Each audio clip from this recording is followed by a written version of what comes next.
Hello back benchers. तो बहुत दिनों बाद हमने ट्राई किया है कि कुछ नया, कुछ आपके लिए कुछ अलग लाया जाए।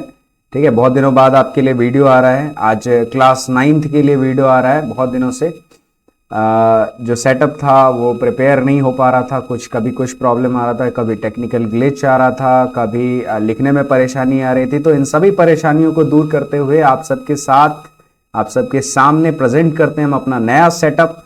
ठीक है, क्योंकि अभी तक आप लोगों ने जितना सपोर्ट किया उसमें मुझे नया सेटअप लाना ही था, मुझे नए तरीके से पढ़ाना ही था, ताकि आपको और अच्छे से मैं कॉन्सेप्ट इलेबोरेट कर सकूं। तो इसलिए चलिए शुरू करते हैं। ठीक है, क्लास 9th का टिश्यू चैप्टर, जिसमें आपको मैंने बताया था डिफरेंट टाइप्स ऑफ टिश्यू के बारे में। तो आज फर्स्ट टाइप ऑफ टिश्यू जो कि है एपिथेलियल टिश्यू, उसके बारे में बात करेंगे, उसको समझेंगे। ठीक है, कहां कहां पे ये टिश्यू प्रेजेंट होता है उसके बारे में जानेंगे। क्या डिस्ट्रीब्यूशंस होती हैं, कितने इनके टाइप्स होते हैं, उन सारी चीजों पे आज हम ध्यान देंगे, बात करेंगे। ठीक है, तो चलिए शुरू करते हैं। तो जैसा आप जानते हैं कि एपिथेलियल टिश्यू जो है, सबसे पहले बात करते हैं इसके डिस्ट्रीब्यूशंस के ऊपर। तो एपिथेलियल टिश्यू जो है हमारे बॉडी के आउटर कवरिंग को, ठीक है, जो हमारा बॉडी का आउटर कवर होता है, जो बाहर वाला स्किन का जो लेयर होता है, जैसे ये स्किन है, इसका जो आउटर लेयर है वो बना होता है एपिथेलियल टिश्यू से। ठीक है, हमारे बॉडी का। और क्या करता है, ये लाइन करने का काम करता है हमारे बॉडी के बहुत सारे कैविटीज को। कैविटीज मतलब जो हमारे इंटरनल ऑर्गन्स है, जैसे हमारा ईसोफेगस हो गया, जैसे हमारा स्टमक हो गया। तो इन सब की जो कैविटीज है, जो हॉलो स्पेस अंदर में प्रेजेंट है, उनको भी लाइन करता है। ठीक है, जैसे कि हमारा, जैसे ये ईसोफेगस मान लेते हैं कि ये हमारा ईसोफेगस हो गया, तो यहां पे अंदर से इस वाले पोर्शन में एपिथेलियल टिश्यू जो है यहां पे प्रेजेंट रहता है। और यह एपिथेलियल टिश्यू जो है वो फंक्शन परफॉर्म करता है अलग अलग तरह का, जैसे कि किसी फूड के मूवमेंट में कहीं पे हेल्प करता है, ठीक है, कहीं पे कुछ सिक्रीशन में हेल्प करता है। तो अलग अलग फंक्शन करता है, वो आगे हम समझेंगे। तो इंटरनल ऑर्गन्स में भी प्रेजेंट रहता है। इंटरनल ऑर्गन जैसे हमारा स्टमक हो गया, किडनी हो गया, इंटेस्टाइन हो गया, इन सब में प्रेजेंट रहता है। उसके अलावा ब्लड वेसल्स, ठीक है, जो हमारे ब्लड वेसल्स है, जो आर्टरीज है, ठीक है, आर्टरीज है, और जो हमारे बॉडी में वेन्स है, ठीक है, उसमें भी प्रेजेंट रहता है। आर्टरीज और वेन्स में प्रेजेंट रहता है और सर्व करता है एज आउटर प्रोटेक्टिव टिश्यू। किस चीज की तरह काम करता है? आउटर प्रोटेक्टिव एनिमल टिश्यू की तरह काम करता है एनिमल्स के बॉडी में। ठीक है, तो डिस्ट्रीब्यूशन होप आपको समझ में आ गया होगा। चलते हैं नेक्स्ट स्लाइड की ओर, जिसमें हम बात करेंगे कैरेक्टरिस्टिक्स की। कैरेक्टरिस्टिक्स में हम बात करते हैं कि आखिर ये दिखता कैसा है। ठीक है, किस तरीके का दिखाई देता है, इसकी जो बनावट है वो कैसी है, तो उसके बारे में हम बात करेंगे कैरेक्टरिस्टिक्स में। तो एपिथेलियल टिश्यू जो होता है वो कंटिन्यूअस सीट की तरह होता है। ठीक है, जैसे एक टाइल्स जो होता है ना हमारे घर में, जैसे टाइल्स अगर कहीं पे लगा होगा, आपने देखा होगा, तो टाइल्स का पैटर्न कुछ इस तरीके से होता है, एक के बाद एक के बाद एक के बाद एक, इस तरीके से ये अरेंजमेंट रहता है। तो इस अरेंजमेंट में ये सारे के सारे टाइल्स रहते हैं। ठीक है, तो कुछ इसी तरीके से एपिथेलियल टिश्यू भी जो है वो अरेंज्ड रहता है। ठीक है, क्लोजली पैक्ड रहता है, इसके बीच में बिल्कुल नो गैप होता है। ठीक है, कोई गैप इनके बीच में प्रेजेंट नहीं होता है। ये सेल्स जो होते हैं वो कौन से शेप के होते हैं? क्यूबॉइडल शेप के होते हैं, फ्लैट होते हैं, या कॉल्यूमिनार शेप के होते हैं। ठीक है, क्यूबॉइड आपको पता है किस तरीके से होता है, क्यूबॉइड। ठीक है, आपने पढ़ा है मैथमेटिक्स में क्यूबॉइड के बारे में। ठीक है, तो क्यूबॉइडल शेप के होते हैं, या कॉल्यूमिनार, कॉल्यूम शेप के होते हैं, जो लंबे लंबे होते हैं, या इस शेप के होते हैं, और नहीं तो इस तरीके से फ्लैट होते हैं। ठीक है, द एपिथेलियल टिश्यू जो होता है उनके बीच में कोई भी इंटरसेल्यूलर स्पेस प्रेजेंट नहीं होता है, और उनके बीच में एक लेयरिंग होती है। ठीक है, सीमेंटिंग किया जाता है by a viscous cementing substance known as glycoprotein. उसको क्या कहा जाता है? ग्लाइकोप्रोटीन कहा जाता है। जैसे मान लेते हैं कि ये टाइल्स और ये टाइल्स है, जैसे आप घर बनते हुए तो आप सबों ने देखा होगा, आपका भी घर बना होगा, तो आपने अगर देखा होगा, या फिर आसपास में घर बनते हुए देखा होगा, तो आपने उसमें देखा होगा, जैसे ये ईंट हो गया, ठीक है, और ये दूसरा ईंट हो गया, तो दोनों ईंट को चिपकाने के लिए बीच में यहां पे सीमेंट डाला जाता है। ठीक है, जिससे ये दोनों के दोनों चिपके रहते हैं। तो इसी तरीके से एपिथेलियल टिश्यू को आपस में कनेक्ट करने के लिए एक विस्कस फ्लूइड रहता है, एक विस्कस सीमेंटिंग मटेरियल रहता है, जिस विस्कस सीमेंटिंग मटेरियल को कहा जाता है ग्लाइकोप्रोटीन। क्या कहा जाता है? ग्लाइकोप्रोटीन कहा जाता है। आप यहां पे देख सकते हो ग्लाइकोप्रोटीन। ठीक है, एपिथेलियल टिश्यू जो है वो नॉन सेल्यूलर बेसमेंट मेम्ब्रेन के ऊपर क्या करता है, अंडरलाई करता है, मतलब उसके ऊपर रखा हुआ होता है। जैसे ये मान लेते हैं हमारा बेसमेंट मेम्ब्रेन हो गया, तो इस बेसमेंट मेम्ब्रेन के ऊपर में एपिथेलियल टिश्यू प्रेजेंट रहेगा। ठीक है, हमें खड़े होने के लिए जिस तरीके से बेस चाहिए, जमीन पे खड़े होते हैं ना, उसी तरीके से सेल्स को भी क्या चाहिए, बेस चाहिए जिसके ऊपर ये खड़े हो सके। तो आप यहां पे देख सकते हो कि इस वाले पोर्शन में, ये जो पोर्शन है इसमें सेल्स को यहां पे क्या है, एक बेस प्रोवाइड किया गया, एक बेसमेंट प्रोवाइड किया गया, जिस बेसमेंट के ऊपर ये रिलाइड है, जिसके ऊपर ये है। ठीक है, वो नॉन सेल्यूलर बेसमेंट मेम्ब्रेन होता है, जिसको क्या कहा जाता है, कनेक्टिव मतलब अंडरलाइंग कनेक्टिव टिश्यू होता है, दोनों को जोड़ने का काम करता है। ठीक है, अब ब्लड वेसल्स जो होते हैं एपिथेलियल टिश्यू के अंदर वो एब्सेंट होते हैं। ब्लड वेसल एपिथेलियल टिश्यू के अंदर नहीं होता, तो अगर एपिथेलियल टिश्यू में कट लग जाएगा तो वहां से ब्लड नहीं आएगा, ये ब्लड वेसल्स प्रेजेंट नहीं होते। ठीक है, लेकिन यहां पे नर्व सेल बहुत सारे प्रेजेंट होते हैं। नर्व सेल क्या करता है, हमारे बॉडी में इंफॉर्मेशन एक जगह से दूसरे जगह लेकर के जाता है, ये आपने सेल चैप्टर में पढ़ा था। ठीक है, नर्व सेल के बारे में आपको बताया भी था। तो वहां पे क्या करता है, ये इंफॉर्मेशन को एक जगह से दूसरी जगह पहुंचाता है या कैरी करके ब्रेन के पास ले जाता है, नहीं तो हमारे जो बॉडी डिफरेंट बॉडी पार्ट्स हैं उनके पास ले जाएगा। ठीक है, different body parts in the sense कि ये स्पाइनल कॉर्ड के पास भी इंफॉर्मेशन लेकर के जाता है। ठीक है, तो उनके पास ये इंफॉर्मेशन लेकर के जाएगा। तो नर्व सेल जो है वो पेनिट्रेट करके रखता है एपिथेलियल टिश्यू के अंदर में। ठीक, इतना समझ में आ गया। चलिए बढ़ते हैं नेक्स्ट स्लाइड पे। जैसे कि यहां पे आप देख सकते हैं कि ये स्क्वैमस एपिथेलियल टिश्यू है, मतलब कि डिफरेंट टाइप्स ऑफ, यहां पे क्या है, फ्लैट है, ये कैसा है, फ्लैट टिश्यू है। ठीक है, फ्लैट शेप का है। ये आप देख सकते हैं क्यूबॉइडल शेप का है, क्यूबॉइड की तरह है। ये कॉल्यूमिनार शेप का है। तो डिफरेंट डिफरेंट शेप्स के जो आप यहां पे देख सकते हो कि एपिथेलियल टिश्यूज प्रेजेंट है। यहां पे सिंगल लेयर है, दिस इज सिंगल लेयर।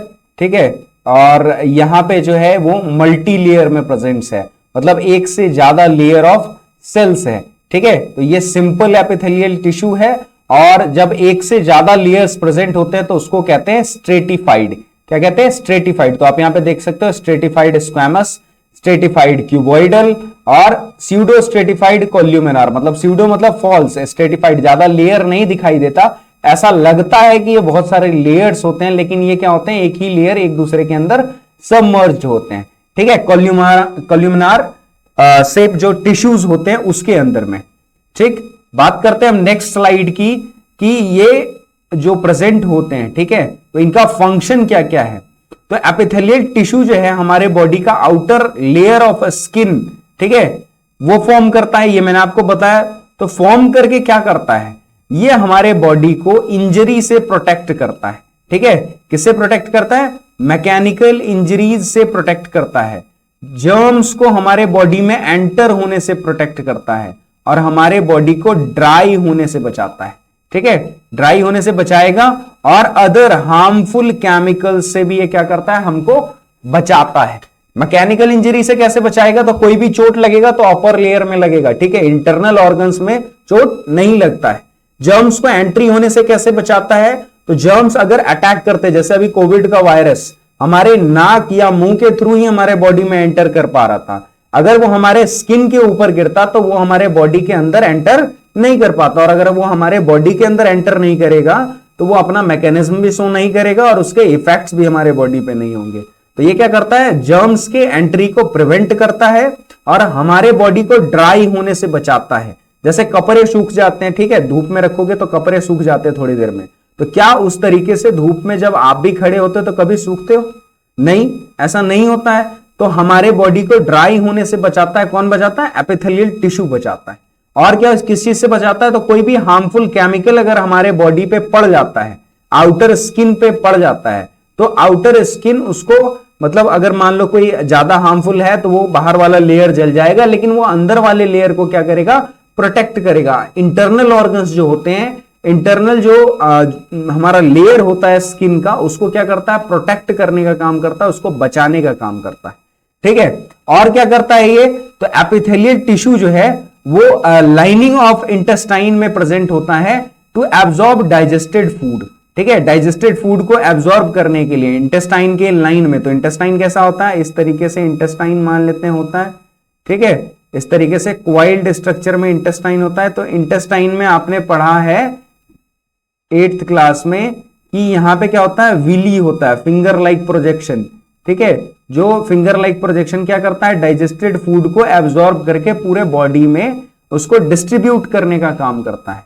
तो एपिथेलियल टिश्यू वाला ही वो विली जो होता है वो किस चीज से मिलके बना होता है, एपिथेलियल टिश्यू से मिलके बना होता है, ठीक है। तो एपिथेलियल टिश्यू से मिलके बना होता है, इसीलिए वो फूड को एब्जॉर्ब कर पाता है, ठीक। और कहां कहां पे प्रेजेंट होता है, तो किडनी के अंदर एपिथेलियल टिश्यू जो है वो नेफ्रॉन्स में प्रेजेंट होता है, जो कि हेल्प करता है एक्सक्रीशन ऑफ नाइट्रोजिनस वेस्ट में, मतलब नाइट्रोजिनस वेस्ट जो निकालते हैं in the form of urine, ठीक है। यूरिन के फॉर्म में हमारे बॉडी से जो हम नाइट्रोजिनस वेस्ट निकालते हैं, उस वेस्ट को क्या करता है, हमारे बॉडी से रिमूव करने में हेल्प करता है, ठीक है। तो पेन टाइप के साथ अभी मैं न्यू हूं, इसलिए थोड़ा दिक्कत आ रहा है, प्रॉब्लम आ रहा है लिखने में, बट हाँ धीरे धीरे आदत हो जाएगा और आप लोग भी मजा आ रहा होगा, होप सो, ठीक है। तो चलिए जारी रखते हैं, बीच बीच में बातचीत भी होती रहेगी डिफरेंट डिफरेंट टॉपिक्स के ऊपर।